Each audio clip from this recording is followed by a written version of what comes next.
আজকে শনিবার সকালবেলায় জলখাবারে সবাই বেগুনি মুড়ি খাবে। দাদাভাই আগের দিন রাতে নিয়ে এসেছিল, তো এটাকে হালকা একটু গরম করে নেবো মাইক্রো ওভেনে আর মুড়ি দিয়ে দেবো ওদেরকে সবাইকে। মুড়ি দিয়ে আমি এখানে লেগে গেছি রান্নাঘর পরিষ্কারে, কারণ রান্নাঘরটা একটা হিউজ পরিষ্কারের ব্যাপার, বিশেষ করে এই তাকগুলো।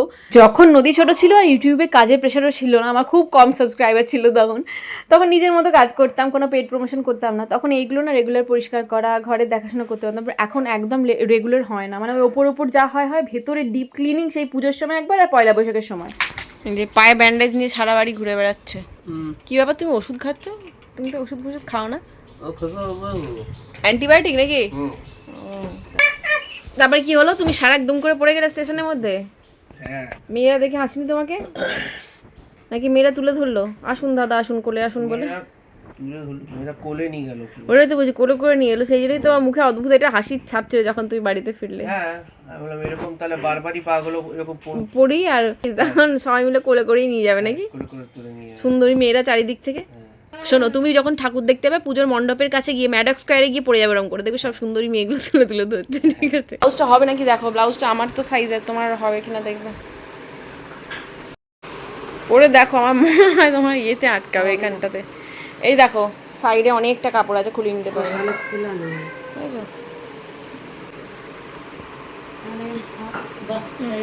কিছু বলছো তুমি? হ্যাঁ, শাড়িটা বেশ সুন্দর হয়েছে তো। শাড়িটা সুন্দর হয়েছে। আমি এই যে দাদাভাই দেখো, 6 মাস না 7 মাস আগে এই নাইটিটা কিনে দিয়েছিলাম, এই আজকে পরলো। আমার জন্য একটা ব্লু কালার নিয়ে এসেছিলাম আর মায়ের জন্য এই হোয়াইট কালারের কটনেরটা নিয়েছিলাম। তারপরে হাতাও লাগিয়ে দিলাম, নিচেরটা কাটিয়েও দিলাম, সে তখনও পরেনি। সেই ছেঁড়া ধুলধুলানি রং ওঠা নাইটিগুলো পরে বসেছিল। Good morning everyone, welcome back to my channel. আজকে সকাল থেকে ব্লগ করবো কি, কাজে ব্যস্ত তো অতিরিক্ত ব্যস্ত। ঠাকুরের সিংহাসনটা হয়েছিল, ঠাকুরের জানলা ফানলাগুলো, নিচেটা ওপরটা পুরো রান্নাঘরটা আজকে পরিষ্কার করেছি। করে এই মাত্র খেলাম, 11:30 বাজছে, মুড়ি খেলাম। ঠিক আছে, তো সকাল থেকে ব্লগ করার কিছু সময় পাইনি, ধীরে আস্তে ধীরে আমি সমস্ত ব্লগিং টগিং করবো, শুরু করবো। পুজোর পরিষ্কার আপনাদের কতদূর হয়েছে, মানে সমস্ত কিছু হয়ে গেছে না এখনো চলছে, না এখনো শুরু করেননি? পুজোর একদম গোড়ায় গোড়ায় করবেন বলে রেখে দিয়েছেন। ঘরের ঝুলঝাড়া আর আমার ঘর আর ওপরটা, এই তিনটে জিনিস হচ্ছে পুজোর গোড়ায় গোড়ায় করবো বলে রেখে দিয়েছে। কারণ আমার ঘরটা এমনিতে পরিষ্কারই, মানে এমনি পরিষ্কারই থাকে, তো সেরকম জাস্ট ঝুলটুল ঝাড়লে একটু খাটা তোড়া পরিষ্কার করলেই হয়ে যাবে, সেরকম কিছু আহামরি ব্যাপার নয়। কি যে জিনিসগুলো খুব মানে মাঝে মাঝে পরিষ্কার করা হয়, ধরুন নিচের যে সোফার পেছনগুলো, টিভির নিচেগুলো, মানে টিভি ফিভি সরিয়ে মোছা, তো সেই জিনিসগুলো প্রচুর বাকি, সিঁড়ির তলা এগুলো বাকি আছে। তো ওই সমস্ত, রান্নাঘরটাও বিশাল বড় একটা দায়িত্ব ছিল, তো ওইটাও আজকে পুরোপুরি মুক্তি পেয়ে গেছি, অনেকটা রিলিফ লাগছে।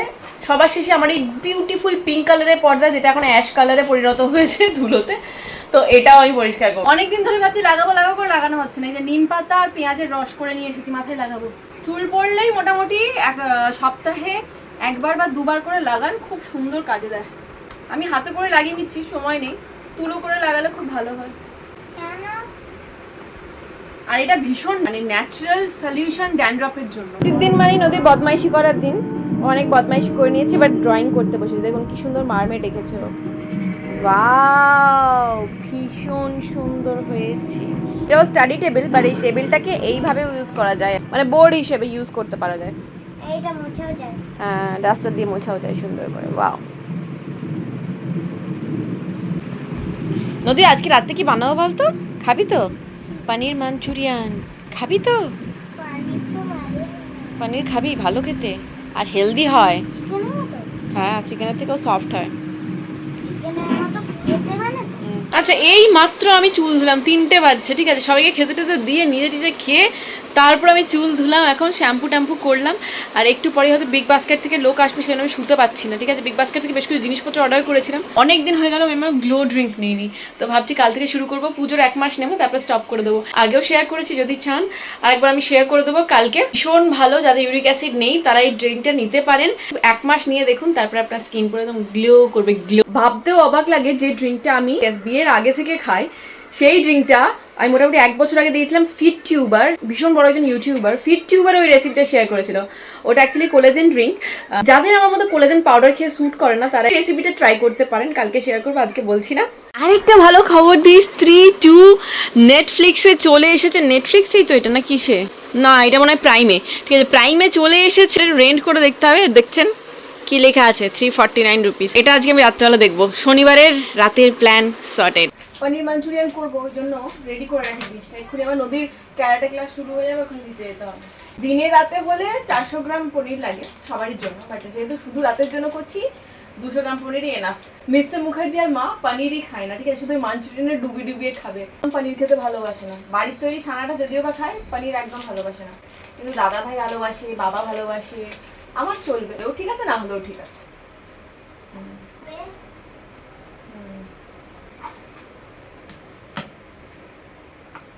দেখলাম তো 50 লেখা আছে। এই পনিরগুলো একটা বোলের মধ্যে নিয়ে নিচ্ছি, এটা ম্যারিনেট করে রাখবো। ম্যারিনেশনের জন্য প্রথমে আমি এখানে দেবো নুন, 3 টেবিল স্পুনের মতো কর্নফ্লোর, আর দেবো 3 টেবিল স্পুনের মতো ময়দা। এরপরে দেবো সোয়া সস, এরপরে দেবো অল্প একটু চিলি ভিনিগার, এরপরে দিচ্ছি চিলি ফ্লেক্স। আচ্ছা, নদী আমাকে সুন্দর গোলমরিচ গুঁড়ো করে দিয়েছে। এরপরে আমি এর মধ্যে একটু গোলমরিচ গুঁড়ো মিশিয়ে দিচ্ছি। এবার মধ্যে জিঞ্জার গার্লিক পেস্ট দিয়ে দিচ্ছি। শুকনো জিনিসগুলো মিক্স করে নেবো ভালো করে। তারপর এর মধ্যে জল মিশিয়ে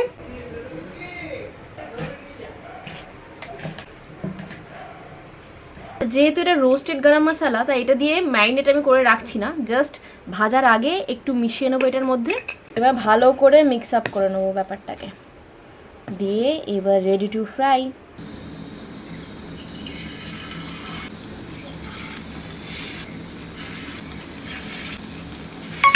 একদিকটা ভাজা হয়ে গেলে উল্টে দেবো।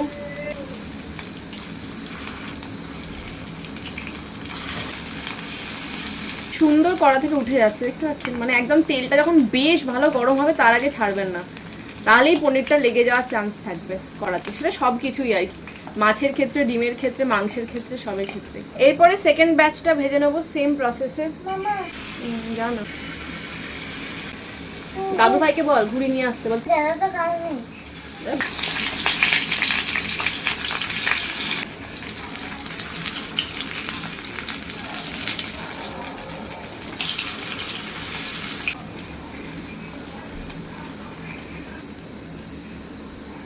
রসুন কুচি, পেঁয়াজ আর ক্যাপসিকাম সবই দেবো, বাট প্রথমে রসুন, আদা আর পেঁয়াজটা ভালো করে ফ্রাই করে নেব, তারপর এর মধ্যে অ্যাড করবো ক্যাপসিকাম। এরপরে দিয়ে দিলাম ক্যাপসিকাম।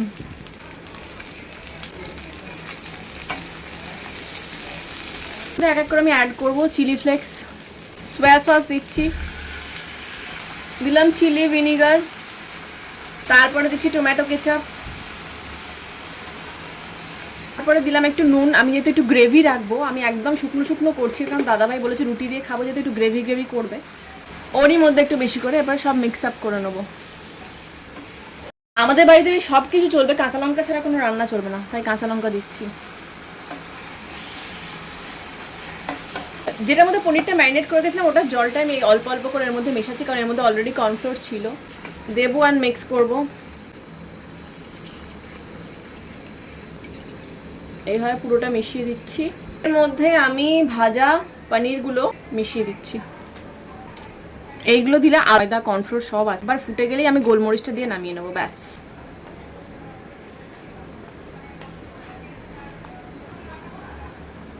এবার লাস্টে গোলমরিচ গুঁড়োটা মিশিয়ে দিয়ে টানার পালা। এর মধ্যে পেঁয়াজ কলির ওই ছোটো ছোটো করে কেটে মেশালে ওটা সব থেকে ভালো লাগে, মাঞ্চুরিয়ানের ব্যাপারটা আসে। বাট আমার কাছে ছেড়েও এখন ওইটার জন্য স্পেন্সার যেতে হবে, কারণ এখন তো আর ওই সময় আসেনি পেঁয়াজ কলির সাদা পার্ট অ্যান্ড গ্রিন পার্ট দুটোই মাঞ্চুরিয়ানের বেস্ট। ডান। শনিবার দিনটা ফাঁকা বসে থাকতে না একদম ভালো লাগে না, সেই জন্য 7 তাড়াতাড়ি রান্না সেরে নিয়েছি। নদী চলে গেছে ক্যারাটে ক্লাসে, আর আমি রুকসানাকে বললাম চল একটু স্কুটি করে সামনে থেকে চা খেয়ে আসি। তো চায়ের দোকানে যাবো, চা খাবো, দিয়ে একটু বাইকে করে হাওয়া খেয়ে এসে তার আগে সন্ধ্যেটা দিয়ে যায়, দাদা ভাইকে একটু ম্যাগি করে দিয়ে যায়। ঠিক আছে, আমি আসছি, বুঝলে নদী। আজ রসন পড়ছে, কেউ আসেনি। নদীকে ওয়াটার বটলটা দিলাম, ওয়াটার বটল নিতে ভুলে গেছিলো। আর এখানে এসেছি আমি চা খাবো আগে, আমি আর রুকসানা চাটা খেয়ে তারপরে একটু হাওয়া খেতে যাবো, দিয়ে তারপরে বাড়ি। এই যে আমাদের এখানে এসে রোজকার একই বিস্কুট, সেটা হচ্ছে বাদাম বিস্কুট, না নারকল বিস্কুট। নারকল বিস্কুট খাওয়া গেছে, বাদাম বিস্কুট। নদীর জন্য একটা লিচি ড্রিঙ্ক নিয়ে নিলাম। রুকসানা এখানে তেল ভরলো ওর বাইকে, মানে স্কুটিতে তেল ছিল না, এখানে একটা সময় আমি আর মিস্টার মুখার্জি গাড়ি চালিয়ে রোজ আসতাম আর এখান থেকে ব্যাক করিয়ে নিয়ে যেতাম, মনে পড়ছে। বাট একটা ইনসিডেন্টের পরে না আমার গাড়ি চালানোর পুরো মানে ইন্টারেস্ট ছিল বা বলুন সাহসটা ছিল, সেটা পুরো ভেঙে গেছে। তো সেই জন্যই আমি এখন আর গাড়িতে হাত দিই না। আমার খিদেও পেয়েছিল, আমি ভাবছিলাম কি খাবো ফুচকা দেখতে পেয়ে আছে।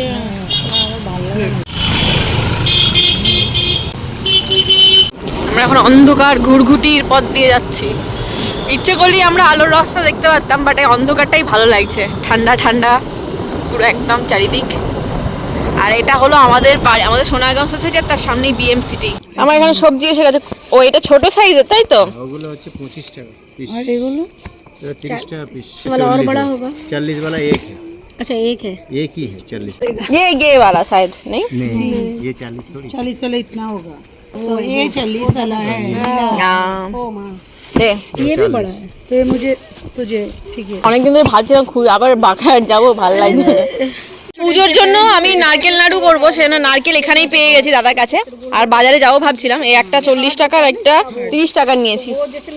আমাকে নাইরা ভাই বলছে যে তুই নাড়ু বানাকে ডাকে না আর हम लोग खाएंगे, এও তাই বলছে। और मुझे तो बॉक्स भेजना है नाड़ू ও এসো এসো এসো, আমি কুড়ে দেবো, তুই নাড়তে যাবি, নাড়তে নাড়তে কোমর ব্যথা হয়ে যাবে। নদীর ফেভারিট কর্নারে ঢুকে গেছে। এই যে এখানে পিটারের সাথে খেলা করছে, পিটারও আদর খাচ্ছে, নদীও আদর করছে। कपाड़ से जुगाड़ चूड़ी से। বহুত আচ্ছা। ओ हाँ वाह नाइस। আমাদের গল্প হয়ে গেল, আমি এবার সবজি কিনেছি, ওই সবজি নিয়ে বাড়ি চললাম। এর মধ্যে নারকলও আছে, চলো। ভালো মিষ্টি। আচ্ছা দেখা, এই যে 4টে নারকেল পেয়েছি, নারকেলের মালাগুলো কেটেছি। এইটা হচ্ছে 50 টাকা নারকেল বড়, আর এইটা 30 টাকা নারকেল ছোট। ফলও বেরিয়েছে, মাকে সবাই একটু একটু করে খাবো। না খাওয়া দাওয়া করে সোজা উপরে চলে এসেছি। এখনো পর্যন্ত নারকেল কোড়া হয়নি, বাজছে 10:30। এখন আমি নারকেল কুড়বো, তারপর নাড়ু বানাবো, দিয়ে পাক দিয়ে রাখবো। কালকে তো রবিবার, চাপ নেই, ধীরে সুস্থে উঠবো। আজকেই কাজটা সেরে রেখে দিই, কারণ কি বলুন তো, দিনের বেলা না হবে না, সকাল থেকে মানে প্রায় দুপুর পর্যন্ত আমার ঘর পরিষ্কার করতেই লেগে যাচ্ছে। কালকে ডাইনিংটা করবো, সিঁড়ির নিচেটা করবো, ওটাই অনেক টাইম লাগবে। তারপরে তো রান্না বান্না রবিবারে রয়েছে, তো সেই জন্য নারকেল নাড়ুটা এখনই বানিয়ে রেখে দিই।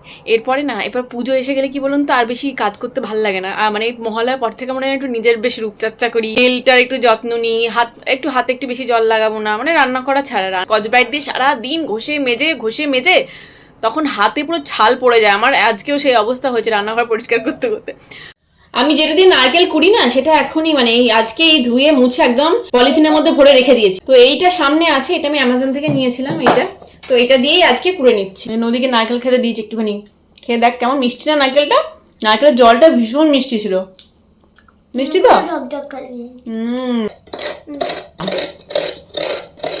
কারণ এটা মিষ্টি, নারকেলটা ভীষণ মিষ্টি।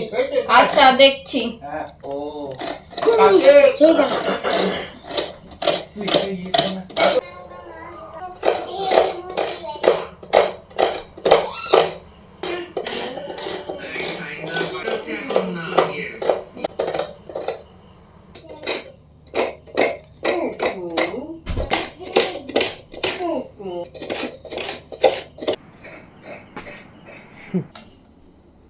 হ্যাঁ, নারকেল নাড়ুর জন্য নারকেল কুড়ছি।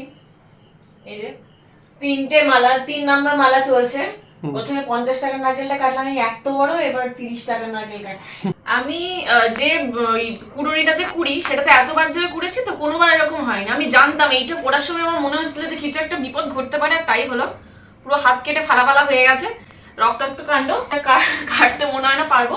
এই যে 3টে মালা কুড়েছি, ওই দিয়ে কালকে নারকেল নাড়ু বানাবো। আজকে আর হলো না, চিনি দিয়ে হাতে করে ধরে রেখেছি, কারণ এত রক্ত পড়ছিল যে মানে বন্ধ করা যাচ্ছে না রক্ত। এতগুলো নারকেল করা হয়েছে, আরামসে মোটামুটি 15-20টা নাড়ু হয়ে যাবে। একটা বাকি আছে, এটা থাক, এটা ভাবছি কোনো মানে রান্নাতে দিয়ে দেবো।